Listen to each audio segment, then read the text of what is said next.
Hello, it's Deborah from the Attic. If you're new here, welcome. Please go and subscribe, click the notification bell, and then check out some of the other videos on my channel.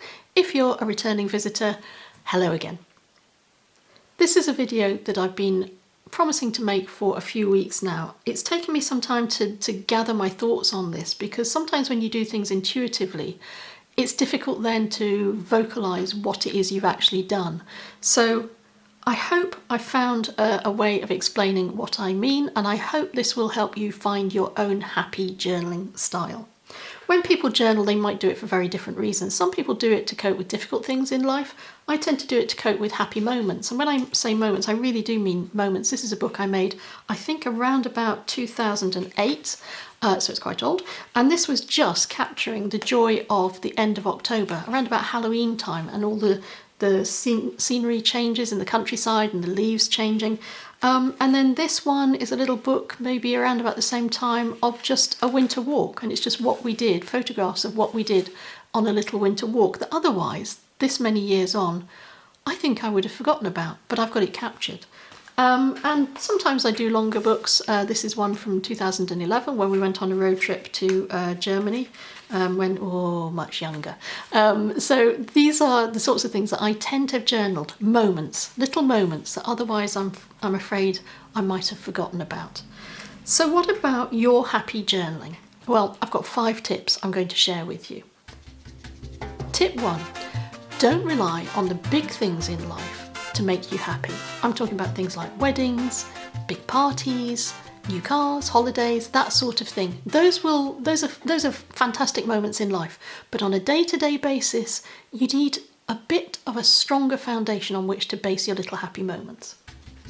Tip 2, therefore, is start to pay attention to the tiny little things in each day that give you a lift, that make you feel a bit more cheerful, that a tiny little bit of your brain thinks, oh, that's nice. That's all we're looking for. We're not looking for big, spectacular, happy. It's just, oh, that's quite nice. Like when you take a sip of a cup of tea or your first coffee in the morning. That's a lovely moment. Actually, I haven't got that one written down. I should write that one down for myself. Pay attention to those moments and start to document them. Maybe keep a notebook, maybe put them straight into your journal.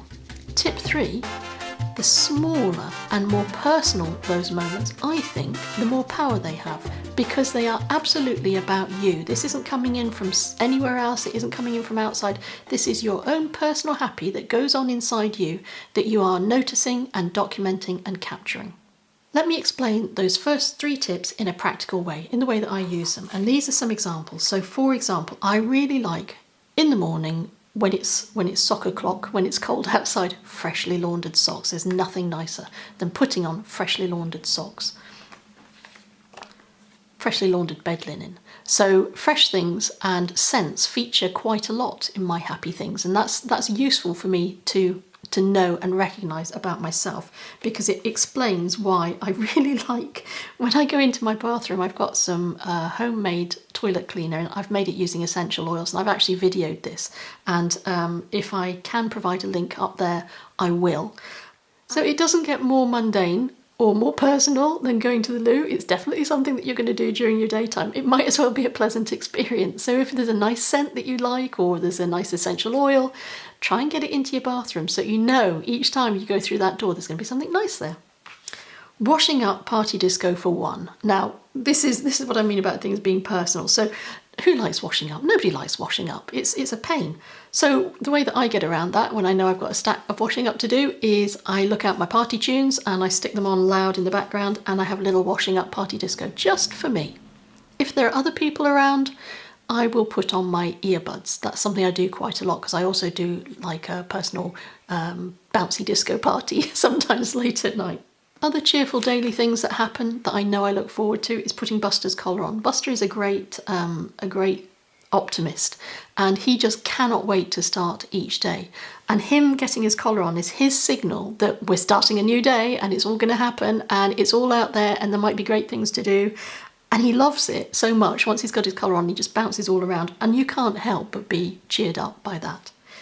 Hot water bottles, fantastic, cheery, warming things. If it's cold, grab a hot water bottle. Inhaling a new day, this is what I mean about scents being important. I mean, when you open the window or you open the door for the first time, you just inhale that fresh day.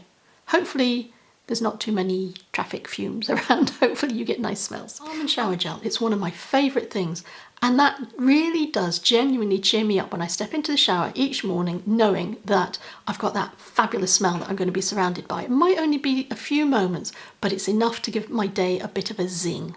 And banging tunes, it's got to be on there. Whenever I'm flat, I've noticed that music is a fantastic tonic.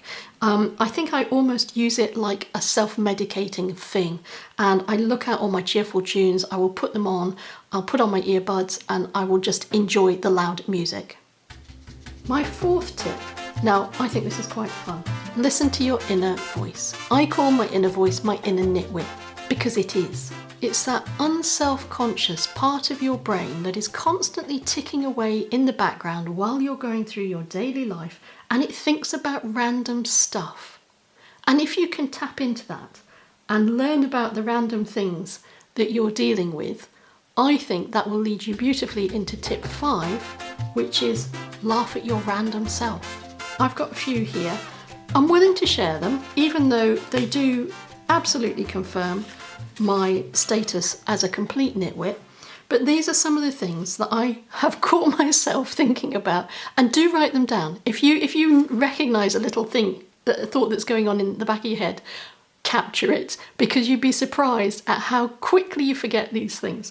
So I've headed up some of these little tags and some of these little index cards with some of these thoughts. I can't necessarily give these thoughts a context, but these are the things that I've caught myself thinking, and it helps me laugh at myself. Always check for attack spiders. If Scotland hadn't been invented and I was magic, I'd invent it. My brain thought that.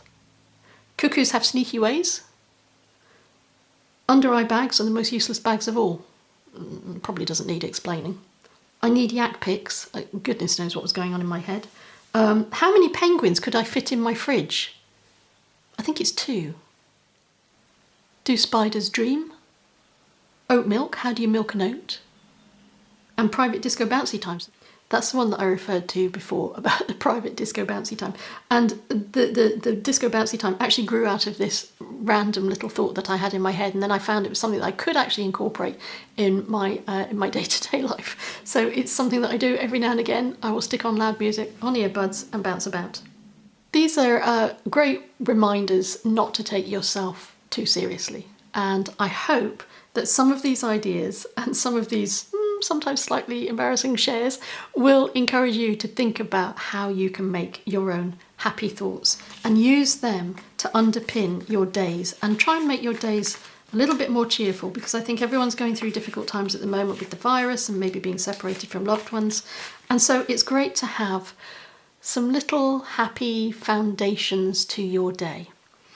These I'm storing in a book that I made a couple of weeks ago, or a couple of videos ago, and again I will share the link up there. And of course this is in the book that I called Journaling the Happy. I hope this has given you some thoughts, some inspiration for how you can bring more happy into your life, and I hope you'll maybe make use of some of my 5 tips. In the meantime, I'm going to say thank you very much for your time. Thank you for watching, as always. And until we meet again, stay safe, take care, and be happy.